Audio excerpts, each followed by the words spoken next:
हमने पिछले वीडियो में बात की थी, इससे पहले जो वीडियो बन चुका है इसका पार्ट 1, उसमें हमने बात की थी भारत में शिक्षा में। ठीक है, भारत की शिक्षा में प्रस्तावना कंप्लीट हो गया था, अपना विशेषताएं कंप्लीट हो गई थी, परिभाषा कंप्लीट हो गई थी। ठीक है, हमने पिछले वीडियो बनाया, उसमें भारत में शिक्षा अपना टॉपिक था, तो उसमें प्रस्तावना, विशेषताएं, परिभाषा कंप्लीट कर लिए थे अपन।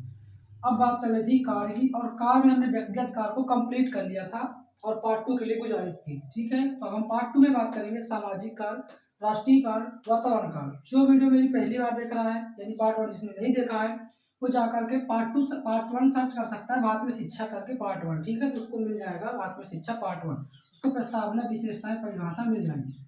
अब हम बात करेंगे कार्य की। व्यक्तिगत कार्य की हमने बात कर ली थी, अब हम बात करेंगे सामाजिक कार्य की। ठीक है, तो हम चलते हैं अपने टॉपिक को, सामाजिक कार्य। सामाजिक कार्य क्या है आपने, सामाजिक कार्य को हमने समझा दिया था, व्यक्तिगत कार्य को। अब बात करेंगे सामाजिक कार्य की। ठीक है, तो शिक्षा के सामाजिक कार्य। ठीक है, सामाजिक कार्य जिसमें से पहला आता है सामाजिक नियमों का ज्ञान।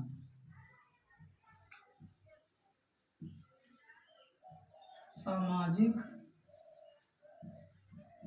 नियमों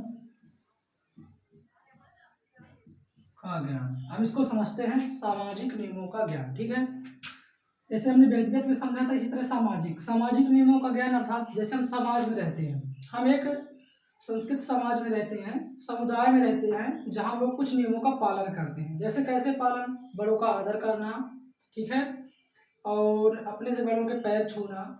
बच्चा जो होता है, जो हम लोग होते हैं, बच्चे होते हैं, वो शिक्षा से क्या क्या सीख सकते हैं, उसी की बात कर रहे हैं। कार्य, शिक्षा के कार्य क्या, तो क्या कार्य है हमने व्यक्तिगत समझा। सामाजिक कार्य मतलब शिक्षा से समाज के लिए क्या कार्य हो रहे हैं। तो पहला है सामाजिक नियमों का ज्ञान। यदि हम शिक्षित होंगे, ठीक है, तो उनको समाज का ज्ञान दे पाएंगे कि कैसे खड़े होना है, कहाँ कैसे रहना है। तो एक जो शिक्षित समाज होता है ना, वो अच्छे समाज का निर्माण करता है, यानी व्यक्तियों को अच्छा बनाता है। ऐसे समुदाय होते हैं, ऐसे समझिए जैसे जहाँ के लोग पढ़े लिखे नहीं रहते, उसके आसपास के बच्चे भी नहीं पढ़ते हैं। ठीक है, अजीब टाइप के रहते हैं, जैसे वहाँ के लोग होंगे वैसे बच्चे होंगे। इसलिए हम कह सकते हैं कि शिक्षा से हमें सामाजिक ज्ञान मिलता है। और सामाजिक कार्य क्या है, सामाजिक नियमों का ज्ञान। समाज के नियम क्या है, चलना, रहना, घूमना, भागना, समाज कैसे रह रहा उसका हमको ज्ञान होता है। ठीक है, अब बात करेंगे सामाजिक कार्य की बात कर रहे थे, तो एक हो गया सामाजिक नियमों का ज्ञान, दूसरा है सामाजिक भावना का विकास। सामाजिक भावना का विकास। समाज में रहेंगे, सामाजिक भावना का विकास अर्थात जैसे हम किसी को देखते हैं तो हमारे उसके प्रति क्या भावना है, उसका विकास होता है। कैसे होता है, जैसे आस पड़ोस लोग देखता तो अपने से मतलब जो भाई बहन उनको क्या मानते हैं कि हमारे भैया हैं, हमारे बड़े भैया हैं, बहन है, भले नहीं है रिलेशन में लेकिन बगल के हैं। तो सामाजिक भावना का विकास हुआ, जो अंदर समाज के प्रति अपनी भावना है उसका डेवलप हुआ। ये इसका एक कार्य हो गया शिक्षा का। ठीक है ना, शिक्षा। और सभी धर्मों के प्रति, तीसरा है सभी धर्मों के प्रति उदार भावना।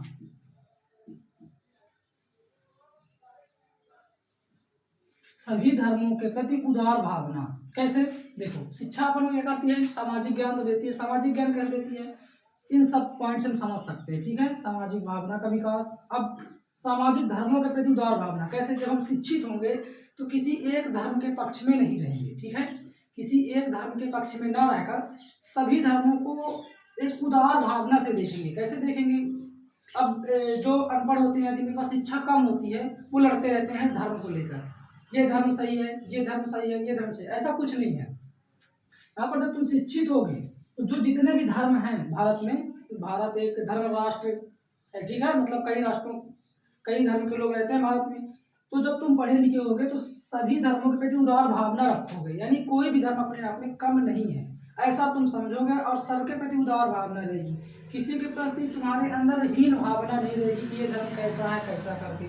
ठीक है, ये होता है सभी धर्मों के प्रति उदार भावना। ये अपना कंप्लीट हुआ सामाजिक कार्य। अब बात करते हैं राष्ट्रीय कार्य की। भैया शिक्षा के राष्ट्रीय कार्य क्या है, तो पहला है भावात्मक एकता। लिख लो पहले, भावात्मक एकता, भावात्मक एकता। दूसरा कार कुशल नागरिक, समझा रहे हैं, इसको पहले लिख लें।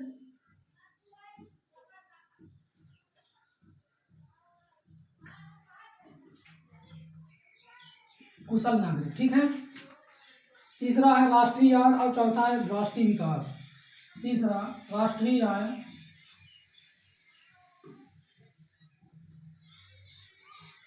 चौथा राष्ट्रीय विकास।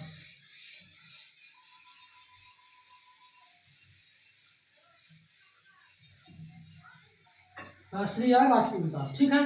ये राष्ट्र की बात हुई। कैसे, अब देखो, भावात्मक एकता, इसका मतलब क्या है, ठीक है। राष्ट्रीय कार्य में बात करें, भावात्मक एकता मतलब शिक्षा, जब तुम शिक्षित होगे तो तुम्हारे अंदर एक दूसरे की भावना जो होगी ना, वो एकता की ओर होगी, ना कि टूटने की ओर, अखंडता की ओर, खंडता की ओर होगी।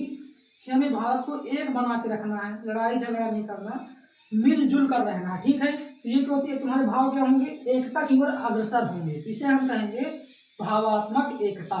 अर्थात जब हम शिक्षित होंगे, क्या लिखोगे इसमें, अर्थात जब हम शिक्षित होंगे तो हमारे अंदर जो भाव होंगे वो एकता के होंगे, और हमारा देश इससे क्या होगा, हमारा राष्ट्र क्या होगा, राष्ट्रीय काल की बात चल रही, तो हमारा राष्ट्र एक अखंड भारत बनेगा, ना कि खंड भारत, ठीक है। अखंड मतलब जो खंडित ना हो। दूसरा कार्य कुशल नागरिक, कुशल, यहाँ पर कुशल का अर्थ है स्किल से। तुम एक स्किल डेवलप्ड मैन बनोगे, यानी कुशल नागरिक बनोगे जब तुम शिक्षित रहोगे। तो स्वाभाविक है, जब पढ़े लिखे रहोगे, कुशल रहोगे, कोई ना कोई स्किल सीख लोगे कहीं ना कहीं। इससे क्या होता है, कुशल नागरिक का विकास होता है, और फिर कुशल नागरिक राष्ट्र के विकास में महत्वपूर्ण भूमिका निभाता है। इसीलिए इसको राष्ट्रीय काल में रखा गया है। राष्ट्रीय आय, जब तुम शिक्षित होगे, कुशल होगे, तुम्हारे अंदर शिक्षा होगी, तो तुम राष्ट्र की आय को बढ़ाओगे। कैसे बढ़ाओगे, जब तुम्हारी आय बढ़ेगी, जब तुम्हारी आय बढ़ेगी तो भारत में जितने लोग शिक्षित होंगे उन सबकी आय बढ़ेगी। इस प्रकार राष्ट्रीय आय भी बढ़ेगी। राष्ट्रीय विकास, अब जब तुम सबका डेवलप करोगे तो राष्ट्रीय विकास तो होगा। फिर जब तुम स्किल्ड रहोगे, यानी तुम्हारे अंदर कुशल रहेगी, काम करने की क्षमता होगी, कौशल, कुशल है किसी काम करने की, किसी काम को करने की क्षमता। जब तुम कुशल रहोगे तो स्वाभाविक है, राष्ट्र में कार्य करोगे, अच्छी अच्छी फैक्ट्री डेवलप, मशीन वगैरह बनेगी, तो राष्ट्र का भी विकास हो जाएगा। आखिरी अपना वातावरण संबंधी का, ठीक है, ये आधा लिखा, इसको लिख लेना, वातावरण संबंधी कार्य, इसकी बात करें, ठीक है, यहाँ पर कर देते हैं, ठीक है। ये अब वातावरण संबंधी का पहला कार्य क्या है, वातावरण से अनुकूलन, वातावरण से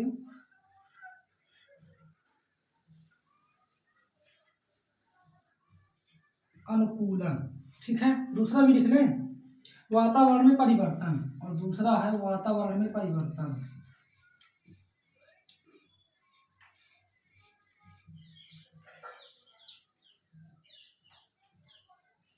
वातावरण में परिवर्तन, अब समझो इसको, वातावरण संबंधी का, वातावरण से अनुकूलन। अब जब कुछ तुम शिक्षित रहोगे, ठीक है, तो तुम्हारे आसपास का जैसा वातावरण होगा तुम उसमें अनुकूलित होगे, यानी कि बोले तुमसे मिल घुल सकोगे। जैसे मान लो तुम शिक्षित हो, कहीं गए, अब कहीं जाने पर तुमको ऐसा वातावरण नहीं मिल पा रहा कि तुम पढ़ लो, शोर होता वगैरह वगैरह, ठीक है ना, तो तुम अपने आप को एडजस्ट कर लोगे, यानी वहां पर अनुकूलित कर लोगे वातावरण से। ये शिक्षा का एक विशिष्ट कार्य है। अगर तुम शिक्षित हो तो ये कर सकते हो, ठीक है। अशिक्षित हो तो क्या करोगे, जगह छोड़ दोगे। और दूसरा है वातावरण में परिवर्तन। फिर अब वातावरण से अनुकूलन पाना तो वहां तो परिवेश सही करना पड़ेगा, है। जो अशिक्षित लोग उनको शिक्षा दोगे, वो भी शिक्षित हो जाएंगे, तो डिस्टर्बेंस कम करेंगे। तो तुम वातावरण में क्या कर रहे हो, परिवर्तन कर रहे हो, किसी को बदलना, वातावरण परिवर्तन, आसपास का वातावरण चेंज। तो वातावरण से अनुकूलन, वातावरण से में परिवर्तन, ठीक है। स्क्रीनशॉट ले लीजिए, अब मैं इसको रफ करूंगा, मिटा दूंगा इधर साइड, हो गया स्क्रीनशॉट, मैं मिटा दूं, ठीक है। ले लीजिए इसका स्क्रीनशॉट, मैं मिटा रहा हूँ, ठीक है। अपने चारों कार्य कंप्लीट हो गए, मतलब कार का टॉपिक कंप्लीट। हमने पहले बताया था व्यक्तिगत, सामाजिक, राष्ट्रीय होते हैं, जिनमें से आज वातावरण तक हमने कंप्लीट कर दिया। अब बचा अपना सारांश और अध्ययन सामग्री,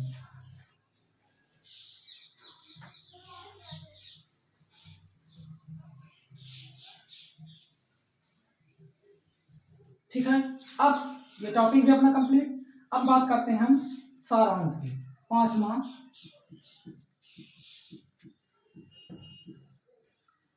सारांश। भैया इसमें क्या लिखना है? इसमें लिखना है उपर्युक्त विवरण से स्पष्ट होता है। तुमने इतना सारा जो लिखा ना, प्रस्तावना, इंट्रोडक्शन लिखा, डिफिनेशन लिखी, उसी को शॉर्ट में यहाँ लिखना है। क्या लिखोगे? उपर्युक्त विवरण से लिख लो, मैं बोलता हूँ क्या लिखना है। उपर्युक्त विवरण से स्पष्ट होता है, यानी जो हमने ऊपर लिखा, उपर्युक्त विवरण से स्पष्ट होता है कि शिक्षा हमारे राष्ट्र के लिए अति महत्वपूर्ण है, क्योंकि इसके विभिन्न प्रकार के कार्यों से हमारे देश का डेवलप यानी विकास होगा। अर्थात एक लाइन में अगर कहें तो शिक्षा देश के लिए महत्वपूर्ण है। ठीक है, इतना लिख दोगे। अब अध्ययन सामग्री की बात करते हैं।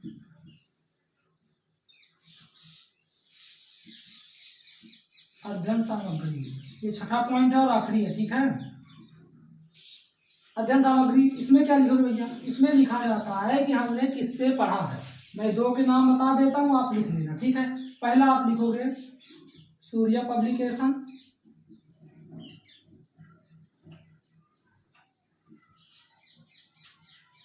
और दूसरा लिख लेना राधा कृष्ण पब्लिकेशन। ठीक है,